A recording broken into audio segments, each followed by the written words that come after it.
चलिए आज सीखेंगे हम लोग MS वर्ड के पेज लेआउट टैब के ऑप्शन सब का यूज। इसमें सबसे पहला थीम्स ग्रुप दिया हुआ है। थीम्स ग्रुप में थीम्स ऑप्शन दिया हुआ है। थीम्स ऑप्शन का यूज क्या होता है, यदि हम लोग हेडिंग बनाते हैं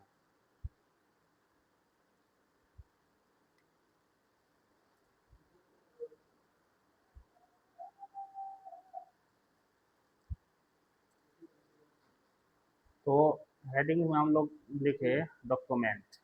डॉक्यूमेंट में यहाँ पर हम लोग हेडिंग 3 ले लेते हैं। होम टैब में जाएंगे और स्टाइल में जाने के बाद यहाँ पर हम लोग हेडिंग 1 ले लिए। तो ये हेडिंग स्टाइल बन गया। तो जब हेडिंग स्टाइल बनता है तो इसके थीम्स को चेंज करने के लिए थीम्स ऑप्शन का यूज होता है। यहाँ से थीम्स को हम लोग चेंज कर सकते हैं। तो थीम्स में देख रहे हैं कलर और साइज दोनों चेंज हो रहा है। तो जिसमें हम लोग स्टाइल लगाए हैं उसका सिर्फ इसमें कलर और फॉन्ट दोनों चेंज हो रहा है। जो नॉर्मल टेक्स्ट है सिर्फ उसका फॉन्ट चेंज हो रहा है। इसके बाद ओनली अगर इसका कलर चेंज करना होता है तो कलर से यहाँ से हम लोग कलर ऑप्शन का यूज करते हैं। तो यहाँ पर थीम्स का देख रहे हैं, थीम्स का कलर चेंज हो रहा है।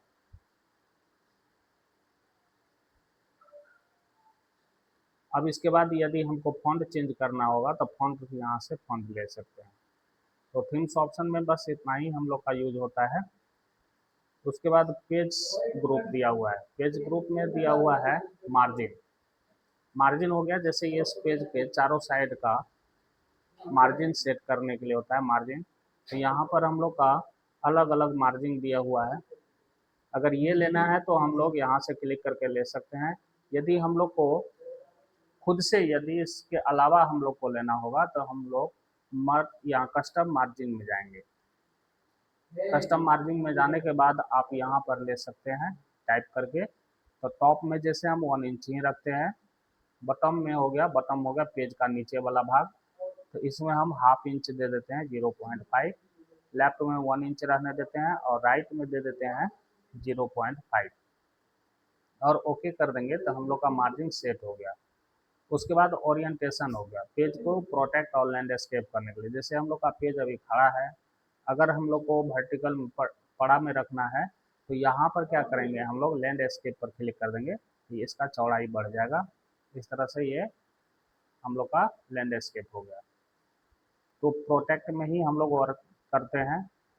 इसके बाद दिया हुआ साइज। साइज हो गया जैसे आप पेपर का साइज लेना चाह रहे हैं तो हम लोग पेपर का साइज जो प्रिंटर में लगता है वो A4 साइज आता है। वो A4 साइज होता है, A3 होता है। तो हम लोग A4 साइज सेलेक्ट करते हैं। जो हम लोग फोटो कॉपी और या प्रिंट आउट करते हैं तो वो पेपर का साइज होता है A4 साइज होता है। तो A4 साइज हम लोग सेलेक्ट कर लेते हैं। यदि हम लोग को खुद से अगर कोई भी साइज लेना होगा अल्टरनेट, तो यहाँ पर मोर पेपर साइज दिया हुआ है, यहाँ पर जा करके आप पेपर साइज का विड्थ और हाइट टाइप करके ले सकते हैं। उसके बाद दिया हुआ है कॉलम। कॉलम हो गया जैसे इस पेज में हम लोग को कॉलम बनाना है तो कॉलम बनाने के लिए क्या कर देंगे, कॉलम ऑप्शन का यूज करेंगे। तो पहले ये हम लोग डिलीट कर देते हैं।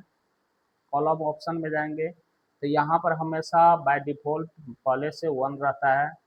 2 ले सकते हैं, 3 ले सकते हैं, लेफ्ट स्टाइल वाला ले सकते हैं, राइट वाला ले सकते हैं। इसके अलावा यदि आपको लेना है तो मोर कॉलम्स पर जाना है और यहाँ नंबर ऑफ कॉलम दिया हुआ है, इसको हम लोग बढ़ाएंगे। तो A4 का साइज वाला जो पेपर होता है इसमें टोटल कॉलम 13 हो गया। तो ये जो है हम लोग का पेपर के साइज के अनुसार से घटता या बढ़ता रहता है। तो फिलहाल हम लोग यहाँ पर 3 ले लेते हैं, 3 कॉलम। उसके बाद ओके करेंगे। तो यहाँ पर रूलर हम लोग जब लगाते हैं तो रूलर में ये शो करता है जो कि यहाँ से यहाँ तक 1 कॉलम हुआ, यहाँ से यहाँ तक 2 कॉलम हुआ और यहाँ से यहाँ तक 3 कॉलम हुआ। अब इस कॉलम में आप कुछ लिख रहे हैं, जैसे कुछ लिख रहे हैं तो ये जो लिखे हम लोग इस कॉलम में, तो अब ये देखिए दूसरे कॉलम में नहीं जा रहा है, कर्सर यहाँ से दूसरे कॉलम में नहीं जा रहा है। तो दूसरे कॉलम में जाने के लिए ऑप्शन दिया हुआ है यहाँ पर, column option, break option. Break option में हम लोग क्या करेंगे, क्लिक करेंगे तो यहाँ पर दिया हुआ है कॉलम ब्रेक। ये कॉलम ब्रेक ऑप्शन पर हम लोग क्लिक करेंगे तो दूसरे कॉलम में चले जाएंगे। यहाँ पर भी हम लोग कुछ लिख रहे हैं, अब इसके बाद तीसरा कॉलम में जाना है, तो अगली बार हम लोग शॉर्ट की से प्रयोग करेंगे। तो इसका शॉर्ट की है control shift inter. Control shift inter जब प्रेस करेंगे एक साथ, तो देखिए तीसरे कॉलम में हम लोग चले जाएंगे। तो एक कॉलम से दूसरे कॉलम में जाने के लिए ब्रेक में या तो कॉलम ऑप्शन का यूज करेंगे या तो शॉर्ट की प्रयोग करेंगे कंट्रोल शिफ्ट इंटर। उसके बाद यहाँ पर दिया हुआ है पेज।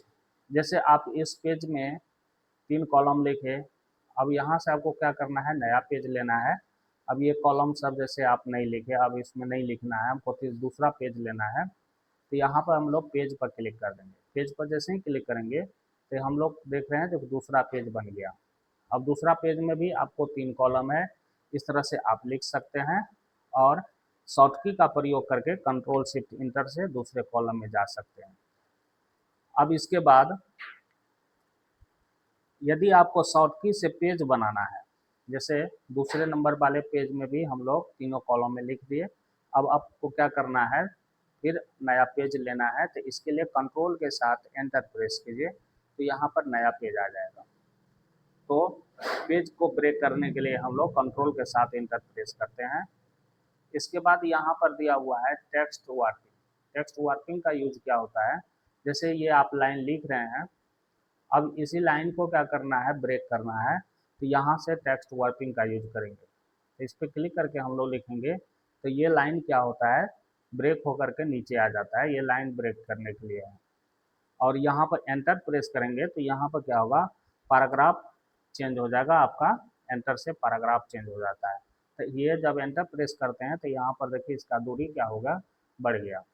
उसके बाद हम लोग यहाँ पर देख रहे हैं नेक्स्ट पेज, जो पेज ऑप्शन का जो यूज करते हैं सेम उसी तरह से नेक्स्ट पेज होता है। तो यहाँ से पर भी क्लिक करने के बाद नेक्स्ट पेज हम लोग का क्रिएट हो जाता है। उसके बाद कंटिन्यूअस दिया हुआ है। कंटिन्यूअस का यूज क्या होता है, यदि आप जैसे यहाँ पर तीसरा नंबर पेज में लेके आए, इसको सेलेक्ट करके यदि कंटिन्यूअस करते हैं तो ये क्या होता है,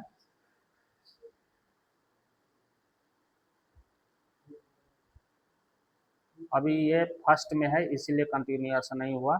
तो यहाँ पर हम लोग क्या करते हैं, जैसे फर्स्ट वाले पेज का ये तीसरा कॉलम लेते हैं, यहाँ पर जैसे कंटिन्यूअस करेंगे तो देख रहे हैं जो कि ये पहला कॉलम में आ गया है। तो ये कंटिन्यू हो गया, पहला पेज कॉलम में आ जाता है। इसके बाद दिया हुआ है यहाँ पर इवेंट पेज। जैसे आपका यहाँ इवेंट हो गया मतलब सम, और ओड हो गया विषम। यदि आपको क्या करना है, सम में पेज को क्रिएट करना है, तो अभी तो यहाँ पर सम में ही है, तो पहले ओड का हम बता देते हैं। जैसे इसमें ओड जब बनाएगा तो एक इसमें पहले जोड़ेगा, तो इसको एक जोड़ने के बाद इसको विषम करेगा, तब दो दो करके पेज क्रिएट करेगा। यहाँ पर ओड पर जैसे ही क्लिक किए तो ये देखिए बना दिया 5। उसके बाद फिर ओड पर क्लिक करेंगे तो फिर दो को क्रिएट किया, 2 पेज क्रिएट करने के बाद यहाँ हो गया 7। उसी तरह से इवेंट पेज हो गया सम में। तो यहाँ पर जैसे ये 7 नंबर हुआ, तो 7 को पहले 8 बनाएगा एक इसमें ऐड करके, उसके बाद फिर दो दो करके यहाँ से क्रिएट करेगा।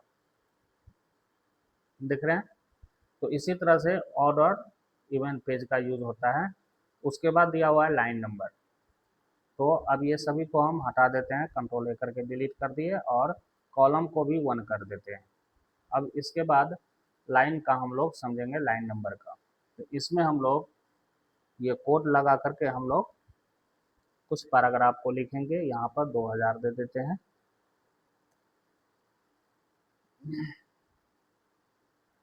अब इसमें देखिए टोटल यहाँ पर दिया हुआ लाइन नंबर को काउंट करने के लिए है ना, टोटल लाइन नंबर लगाने के लिए। तो कंटिन्यूअस पर जैसे क्लिक करेंगे तो यहाँ पर देखिए आपका टोटल 801 लाइन बता रहा है।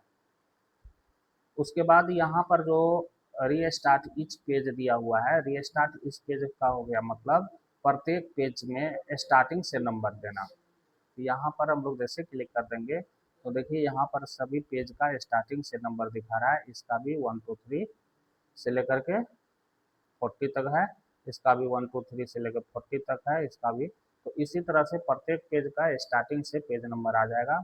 उसके बाद दिया हुआ री स्टार्ट ईच सेक्शन। तो जैसे कंटिन्यूअस का यूज हुआ था सेम उसी तरह से री स्टार्ट ईच सेक्शन का यूज होता है। तो यहाँ पर भी देखिए ये पूरे जो है आपका 20 पेज का एक सेक्शन है। तो इसमें टोटल का देख रहे हैं हम लोग, ये क्रमबद्ध कर दिया। उसके बाद दिया हुआ है सुप्रेस फॉर करेंट पैराग्राफ। जिस पैराग्राफ में आप क्या करना चाह रहे हैं, लाइन नंबर नहीं रखना चाह रहे हैं, उस पैराग्राफ का लाइन नंबर हटा सकते हैं। तो यहाँ पर जैसे इस हम लोग पैराग्राफ का जो है ये लाइन नंबर नहीं रखना चाह रहे हैं, तो इस पैराग्राफ में कहीं भी आप कर्सर रख करके और लाइन नंबर में जाने के बाद show press for current paragraph पर क्लिक करेंगे तो यहाँ से देखिए लाइन नंबर हट गया। ठीक है, फिर हमको क्या करना है, नन कर देना है। तो नन करने के बाद फिर पहले जैसा हो जाएगा। अब इसके बाद दिया हुआ हाइफनटेशन। हाइफनटेशन का क्या यूज होता है, हाइफन लगाने के लिए। जैसे हम लोग इसके पैराग्राफ ये साइज को बढ़ा देते हैं, टेक्स्ट के साइज को बढ़ा दिए। अब देखिए हाइफन लगाना है, तो हाइफन जैसे ही लगाएंगे तो यहाँ ऑटोमेटिक पर जैसे ही क्लिक करेंगे तो देखिए यहाँ पर जो कोऑर्डिनेट, तो कोऑर्डिनेट जो है यहाँ पर क्या हुआ था, कोऑर्डिनेट यहाँ पर देखिए क्या था, जो हट करके एक साथ दिखा रहा था। यहाँ पर इतना मार्जिन, इसका मतलब कि इतना स्पेस दिखा रहा है। तो इस स्पेस को भरने के लिए यहाँ पर क्या कर देता है, हाइफन लगा करके इस टेक्स्ट को पूरा कर देता है। उसी तरह से हाइफन का यूज होता है, यहाँ से हम लोग मैनुअल कर सकते हैं, देख सकते हैं जो कौन कौन सा स्थान पर जो है हाइफन लगाया गया है। तो इस तरह से मैनुअल कर सकते हैं। उसके बाद फिर हम लोग नन कर सकते हैं, तो हट जाएगा। तो इसी प्रकार से हम लोग का थीम्स और पेज लेआउट ग्रुप, ये पेज सेटअप ग्रुप हो गया। अब इसके बाद जो भी ऑप्शन है बाकी बाद अगले वीडियो में हम लोग देखेंगे।